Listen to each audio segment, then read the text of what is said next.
something, it's just like somebody's in the Army. If you're a private or corporal, and a sergeant tells you that it's dismissed, like you're dismissed, it means just go away for a little while. It doesn't mean that you're out of the Army. They'll say dismissed. And everybody breaks formation, and everybody goes and does their daily, whatever, the daily routine, whatever they're supposed to do, whatever their assignments are. And that's when you get dismissed. But discharged is like a credit card debt. Or like, say, you're discharged from the Army. Once you're discharged, whether you're honorably or dishonorably discharged, means you ain't coming back. Means it's done. Don't bother calling me up. I'm not going to answer the phone. It's been discharged. But this means I got to answer the next damn time the phone rings. And you can't sue anybody. Let's put it this way. You can't sue nobody if the case has just been dismissed. It has to be discharged before you can sue somebody for filing a false charge. Because if it's just dismissed, that means it exists for all eternity. It's open still, but it's just gone away for a little while. It's not a closed case. It's just been dismissed. Well, he did ask me to come back. So my advisor told me not to go back in. They told me because they're the grand chief of my temple. Okay. They told me not to go back in, right? Of course not. And then I didn't. But the commissioner had sent the bailiff out to ask if I was going to go back in. And I really didn't get a chance to state on record that I required my property back, but I wrote it on the record. They have a record of that statement on file. Like I said, ma'am, what it is like, say there's 10 steps to what I do, okay? You just pulled one step out, like step number 4, and it works. And it's like, oh boy, now what do I do for step number 5, 6, 7, 8, 9, and 10? You see what I'm saying? You're just winging it. You're just doing it like you said, oh boy, this step works really good. I got this other person, that kid back, got this other lady back, that kid, oh boy. Okay, now, how do you follow through with it? See, at least the other people that I talked to, they listened to my show for a long time.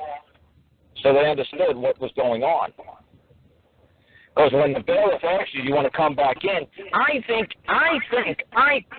know you thought that you mean to come back into the courthouse or come back into the courtroom. That's what you thought he meant. You want to come back in, right?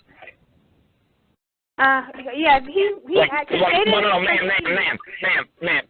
One more time. Like you believe that the bailiff was asking you, do you want to bring your physical body back into the building or back into the courtroom, right? Right. No, that's not what he was asking you. See, you have no freaking clue. He was asking you, do you want to come back into the case? Because when you're in the case, we can control you. If you're not in the case, we have no jurisdiction over you.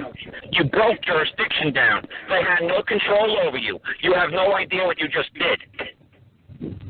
I didn't go back in. I did not go back in. Ma'am, in is not physical.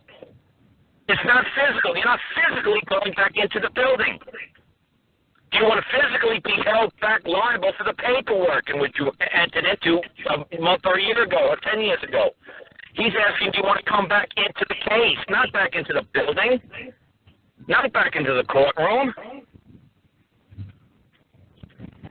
He's asking you, do you want to be the defendant again? Come on, what do you want to keep playing with us? We like playing with you.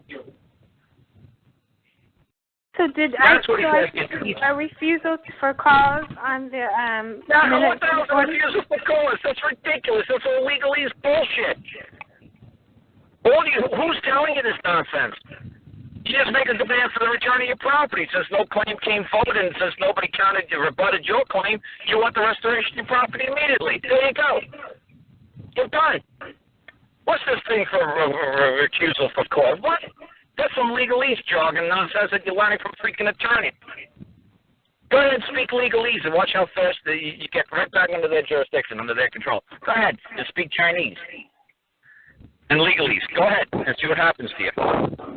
No, I didn't go back, and I wrote on record. You said recusal for cause. Now, you tell me. You know, that's what the father did. That's the father. He wrote refusal for cause on the minute orders that the bailiffs handed us because they proceeded without us and to the continuance.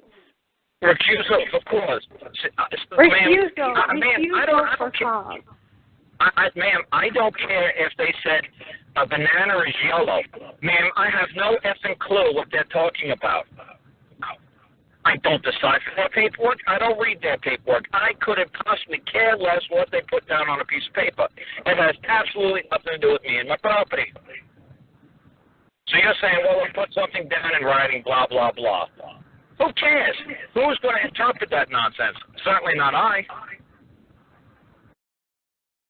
You're all caught up in this paper nonsense. You're all caught up in this fancy legalese words.